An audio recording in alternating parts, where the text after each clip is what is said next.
안녕하세요. 살까 말까 고민하는 분들의 가정지킴이 쌤, 가지쌤입니다.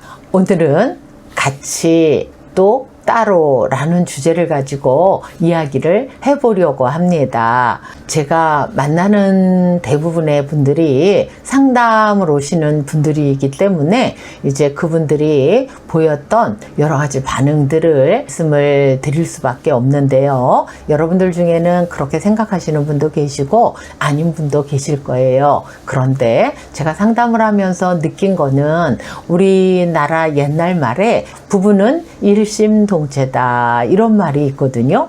참 좋은 말인 것 같아요. 그런데 이것이 결혼하자마자 일심동체가 되기는 너무너무 어려운 것 같아요. 그런데 이 말을 어렴풋이 다들은 들어보고 알아서 결혼하자마자 이제 부부가 한 마음이 돼야 되겠다는 그런 생각도 하게 되고 또 같이 뭐든지 움직여야 되겠다라고 하는 생각을 하시는 것 같아요. 그래서 아내는 아내대로 남편이 내 생각대로 움직여 주기를 바라고 또 남편은 남편대로 아내가 내 생각대로 움직여 주기를 바라는 그런 마음을 가지고 결혼을 하는 것 같습니다. 왜냐하면 그 남편이 아내가 서로 본인의 마음대로 움직여주기를 바라는 그 마음이 나쁜 뜻으로가 아니라 좋은 뜻으로 했던 것이기 때문입니다. 그런데 그것이 한편으로는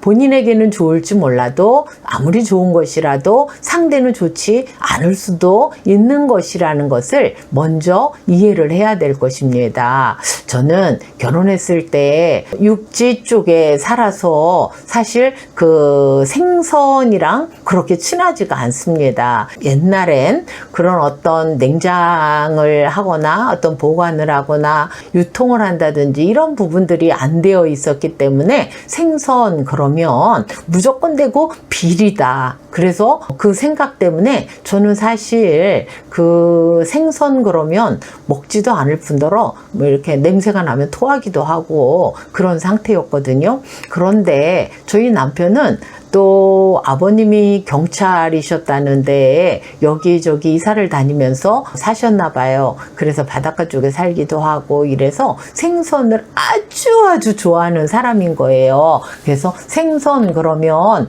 뭐 그냥 그야말로 뭐 피레미 같은 거라도 그렇게 좋아할 정도로 비린 것을 좋아하는 사람이고요. 저는 그걸 너무너무 싫어하는 그러한 사람인 거예요. 그러니까 사실은 제가 결혼해서 어느 정도까지는 생선 요리를 해준 적이 없는 것 같아요. 그래서 밖에 나가서 먹을 때 이제 남편은 남편 좋아하는 거 시키고 또 나는 나 좋아하는 거 또 이렇게 해서 먹을 수밖에 없었는데 그래도 한 10년 정도 살고 보니까 남편한테 좀 미안한 생각이 들더라고요. 그리고 또 생선이 늘 비리다는 생각 때문에 안 먹었는데 또 식당에서 이렇게 예를 들어서 뭐 고등어 조림이 나온다든지 그렇게 했을 때 먹어보면 생각했던 것만큼 그렇게 비리지는 않더라고요. 그래도 처음에는 먹고 와서 또 생목이 오른다든지 그래서 그 냄새가 나면 너무너무 고통스럽고 힘들었던 거예요. 그런데도 남편이 나 때문에 생선을 못 얻어 먹는구나 그런 생각이 들어서 만들기는 만드는데 간은 못 보는 상태인 거예요. 그래서 만들어 놓고 우리 남편한테 간을 보라고 그랬더니 이제 남편이 간을 보고 먹고 그래서 만약에 먹으면 한 번에 싹 먹어 치우고 말아야지 그게 만약에 냄비에 남아있다 다음에 먹는다 그럼 저는 너무너무 싫은 거예요. 근데 우리 남편은 또 그게 먹고 싶은 거죠. 그런데 지금 한 40년 살았거든요. 근데 지금은요 제가 굉장히 많이 변한 거예요. 그 40년의 세월 속에. 그래서 지금은 제가 뭐 예를 들어서 남편한테 어느 날 생선구이를 먹으러 가자 뭐 이렇게 얘기를 하거나 아니면 오늘은 회가 먹고 싶다 이렇게 얘기를 해서 같이 먹을 수 있는 그러한 상태까지 왔습니다. 이 이야기를 왜 하느냐 하면 처음부터 그걸 상대에게 강요해서 또 아니면 난 싫다 이렇게 해가지고 그냥 평생을 사는 것보다는 어떤 시간이 지나가면서 서로 서로서로 좀 맞추려고 하는 그런 부분들이 있어줘야 되는데, 이제 결혼했으니까 우리는 일심동체야. 그래서 마음도 늘 같아야 되고, 같은 생각, 내가 이런 말을 하면 당신은 100% 동의를 해줘야 돼. 뭐든지 같이 하려고 생각하는 그런 분도 계시더라고요. 그러면서 그러는 거 맞는 거 아니에요? 오히려 저한테 눈을 동그랗게 뜨면서 뭐든지 다 같이 해야 되는 거 아니냐고 그러시는 젊은 분도 만난 적이 있습니다. 네, 되도록이면 같이 할 수 있는 부분은 취미생활이 됐든 일이 됐든 같이 할 수 있는 부분은 같이 하고, 그러나 또 따로 해야 되는 부분들이 있다고 한다면, 또 취미생활이나 이런 부분들을 따로 한다고 해도 그런 부분에 대해서 서로 인정을 하고 또 이렇게 한다고 한다면 살아가는 게 오히려 더 재미있지 않을까 싶습니다. 뭐든지 같이 해야 되는 것도 아니고 뭐든지 따로 해야 되는 것도 아니고, 그렇다고 한다면 그거는 분명히 처음에는 좋을 수도 있는지 모르지만 대부분 나이 드신 분들 그런 말씀 하시잖아요. 남편이 집에 하루 삼시세끼를 다 먹고 있으면 그것처럼 답답하고 힘든 게 없다, 이렇게 이야기를 한단 말이죠. 그래서 무조건 되고 다 같이 있어야 되고 같이 해야 되고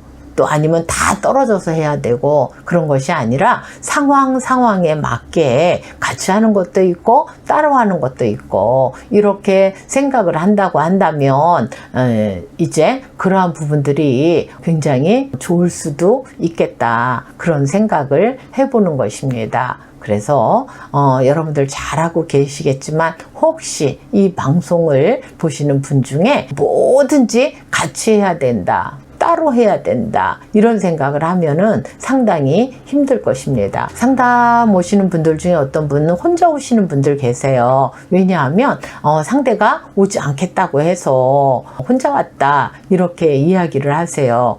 그래서 힘들어 죽겠다고 얘기하시는 분들이 계십니다. 아내 때문에, 남편 때문에 힘들어 죽겠어요. 근데 상대가 안 올라 그래요. 이렇게 얘기를 해요. 그러면은 그거는 이미 상황이 많이 힘들어진 그런 상황이 된 거죠.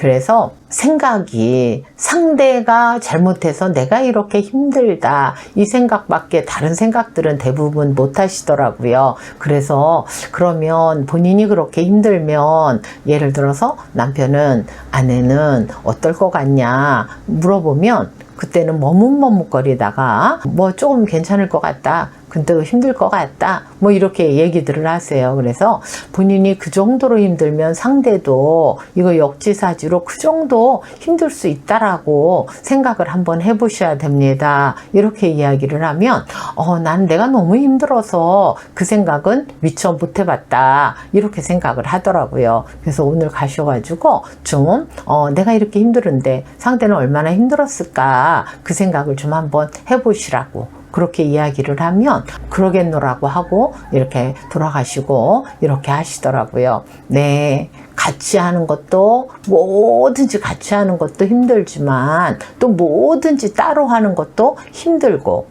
그러다 보면 이렇게 갈등의 골이 깊어져서 나중에 나이 먹어가지고 정말 같이 할 수 없는 그런 상황이 된다고 한다면 그거는 굉장히 곤란한 경우가 되겠죠. 그래서 이거를 처음부터 다 맞추려고 하면 싸움이 더 심화가 되니까 맞춰가야 되는데 서서히 맞춰가야 되겠다 라고 하는 그런 노력을 두 분이 인지를 하고 그 다음에 노력을 해 나가신다고 한다면 여러분들이 젊어서도 어느 정도 건강하고 행복하게 사실 수 있고 노후가 또 건강하고 행복한 그러한 삶을 살게 되실 것이라고 생각이 되어집니다.